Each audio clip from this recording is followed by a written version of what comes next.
dia terjadi proses pendinginan sebanyak 24,5 menit sepanjang malam. Tiap-tiap 3,5 menit dia dipanas. Nah, seperti itulah terus-menerus kerja dari heater.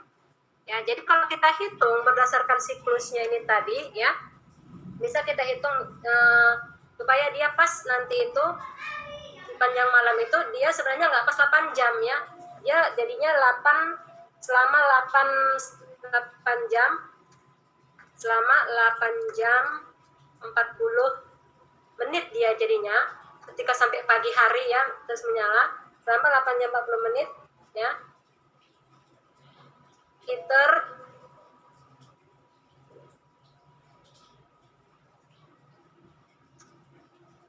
beroperasi ya,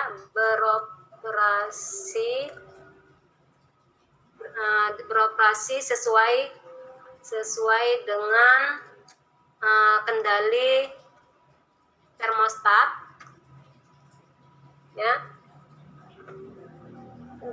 kendali termostat, maka dia akan mengalami kalau dibandingkan dengan metode 1 dengan metode 2 ini tadi ya. Jadi kalau saya hapus dulu ya, nanti ini malah membingungkan ya, saya hapus dulu. Jadi kalau digambarkan ya ke dalam grafik, kalau kita gambarkan ke dalam grafik sebenarnya ini sistem metode 1 dengan metode 2 ya. Misalkan di sini ini adalah temperatur difference-nya tadi, DT-nya, di sini adalah waktunya ya. Untuk metode 1 ya, metode 1 tadi kan dia dipanaskan pada pukul 7 pagi 7.00 ya. Sini pukul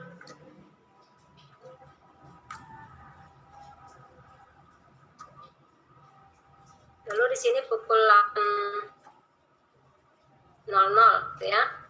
Jadi pada pukul 7 pagi tadi sudah temperaturnya itu mencapai 12 derajat Celcius tadi ya. Metode 1 ya, ini 12 derajat Celcius, kita ingin 45 derajat Celcius. Jadi dia penurunannya itu seperti ini. Ya. Kemudian kita naikkan lagi pada pukul 7 menjadi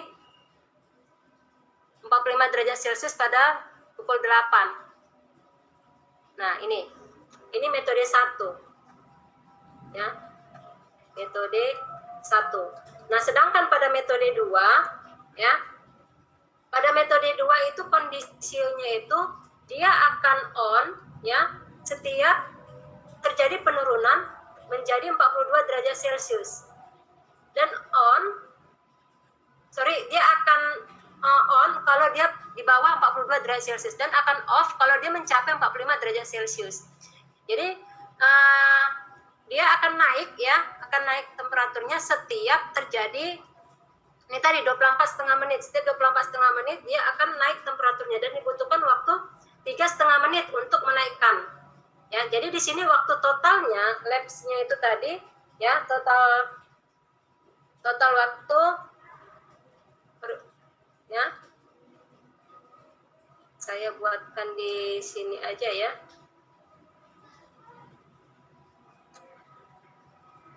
Saya buatkan di samping ini ya.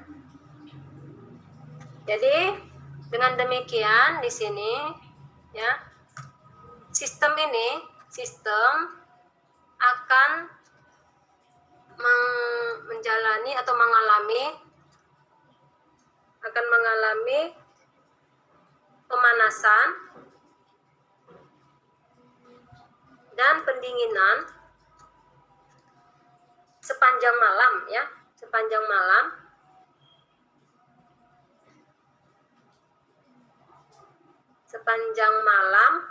setiap 24,5 menit sekali. 3,5 ditambah 24,5 menit sekali, itu sama dengan 28 menit sekali. Jadi setiap 28 menit sekali si heater itu akan mati dan menyala gitu ya.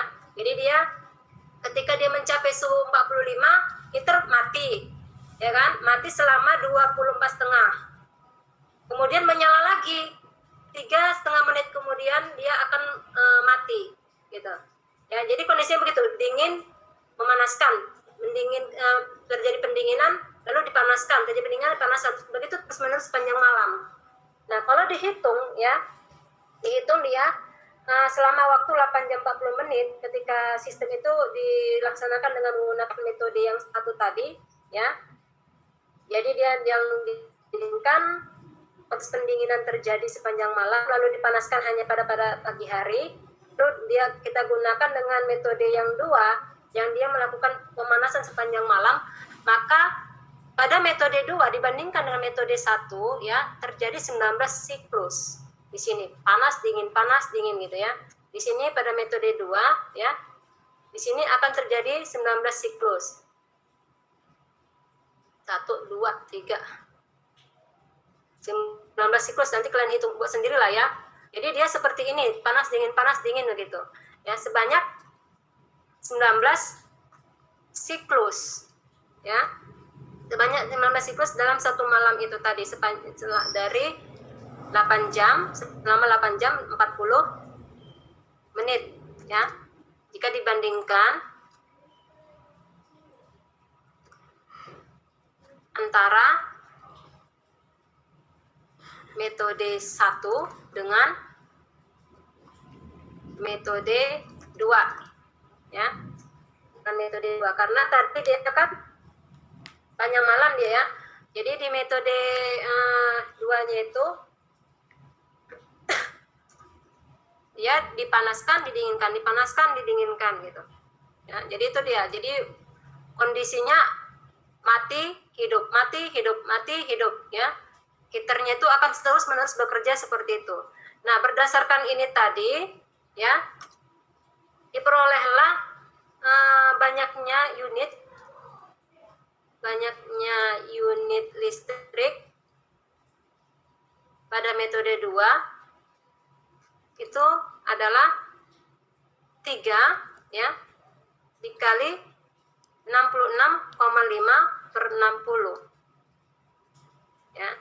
Dari mana itu dapatnya? Karena tadi sebanyak 19 siklus ya, 19 siklus dikalikan dengan 3,5 menit dia menyala kan, 3,5 menit dia menyala berarti 66,5 menit ya, heaternya on.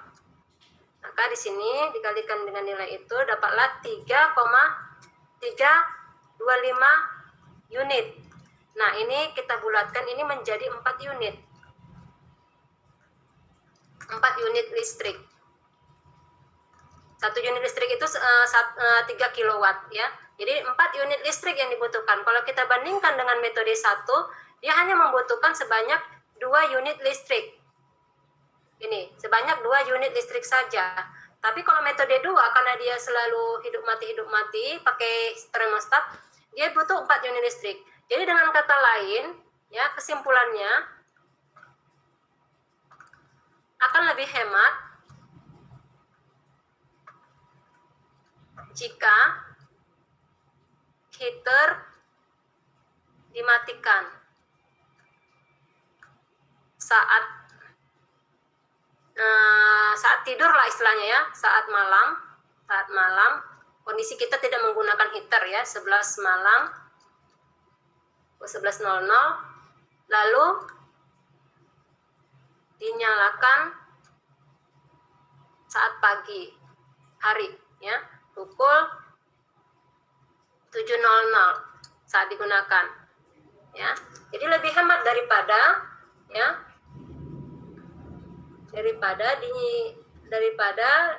menggunakan controller ya, daripada menggunakan termostat untuk mengendalikan temperaturnya sepanjang malam.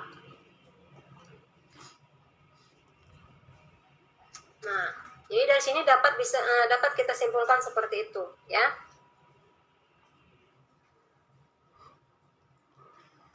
Oke, bisa dipahami? Bisa, Bu. Ya. Nah, itu saja yang bisa saya sampaikan untuk contohnya ini ya. Sebenarnya banyak lagi contoh-contoh untuk aplikasi pemodelan. Nah, tetapi hanya saya berikan beberapa. Yang penting di situ adalah dalam pembuatan model itu pertama itu adalah mengetahui kondisi-kondisi operasinya. Jadi ada yang perlu kita asumsikan di awal. Nah, dalam proses asumsi itu sebaiknya sedetail mungkin kita membuat memasukkan unsur-unsur di dalam persamaan tadi. Yang bisa kita asumsikan adalah nilai-nilai yang tidak terlalu signifikan. Nah, jangan seperti yang tadi ya kan, kita diasumsikan tadi di awal itu kondisinya itu adalah airnya itu temperaturnya sama semua bagian. Padahal kalau kita lihat di heaternya itu sendiri, ya heaternya itu di sini kita lihat dia hanya separuh dari silindernya saja yang dia terpanaskan, separuh bagiannya lain itu dia di bawah. Ya, di bawah itu tidak kena heater, dan kita ketahui bahwa kalau si air yang dingin itu akan turun dia ke bawah, yang panas itu akan naik gitu. Otomatis dia akan selalu yang dipanaskan itu adalah yang berada di atas ini saja gitu. Maka tidak akan ada ke bawah dia. Di bawah itu walaupun ada sedikit perbedaan temperatur, maka di bagian sudut-sudut di sininya ini nggak akan panas gitu. Ya, ini nggak akan panas. Jadi kecuali di sini kita tambahkan pengaduk ya, kita tambahkan pengaduk. Nah, itu beda. Pengaduk ini berfungsi untuk meratakan temperaturnya. Nah, karena kesalahan atau kekeliruan dalam pemberian asumsi itu tadi, akibatnya cukup fatal dalam memprediksi waktunya, ya. Nah, tadi kita prediksi waktunya ternyata sampai 105 menit gitu, terlalu lama ya, nggak mungkin. Nah, padahal di realitanya nggak sampai segitu. Maka kita cek lagi apakah asumsi kita itu ada masalah. Makanya kita cek tadi. Jadi asumsi yang kita anggap kurang tepat itu adalah tidak adanya perhitungan terhadap casingnya tadi ya. Kita hanya mengasumsikan bahwa si listrik itu hanya memanaskan air, casingnya nggak perlu gitu. Padahal kita butuh juga memanaskan si casingnya, karena casingnya ini kan berkontak langsung dengan si airnya, gitu ya. Kemudian yang kedua, seluruh air tadi tidak terpanaskan dengan baik. Jadi kalau berdasarkan gambar itu hanya separuhnya saja. Jadi kalau separuh kita masukkan ke situ, ya hanya butuh waktu sekitar 52 menit gitu. Ya, itu hanya untuk air ya, tetapi belum ada casingnya. Makanya tadi kita masukkan di situ casingnya. Terus kalau mau lebih detail lagi, masukkan juga panas air yang hilang ke lingkungan. Tetapi kalau proses isolasinya ini tadi berjalan dengan baik dan nilai panas yang hilang ini sangat kecil, ini bisa kita anggap sebagai nol karena tidak signifikan pengaruhnya. Ya, makanya dapatlah tadi persamaan baru tadi yang ini. Ya, ini persamaannya. Oke. Nah, persamaan ini tadilah yang kita buatkan tadi dalam penyelesaian untuk kondisi operasi metode 1 dan metode 2 tadi berdasarkan teori bahwa si laju panas itu lebih cepat pada saat awal ya, laju penurunan panas ya atau laju pendinginan sama lebih cepat pada kondisi temperatur yang sangat tinggi dibandingkan kondisi temperaturnya sudah mulai menurun. Ya, kita lihat dari slope-nya ini tadi. Ya, kita lihat dari slope-nya. Nah, berdasarkan kondisi itulah makanya kita buatkan tadi kesimpulan awal bahwa ini akan lebih menguntungkan ya jika dia off saat malam hari ya, kemudian on pada saat dibutuhkan saja. Nah, bagaimana lebih hebatnya itu seperti apa gitu, seberapa hemat? Makanya kita perlu melakukan pemodelan tadi. Kita ingin melihat seberapa hemat dia. Nah, itulah yang kita lakukan di sini. Oke, itu saja yang bisa saya sampaikan untuk contohnya. Ya, nanti kalau bahan ini akan saya buat di Google Classroom ya, bisa kalian baca-baca. Sebenarnya lebih bagus tadi kalau kalian ikut juga sambil mencatat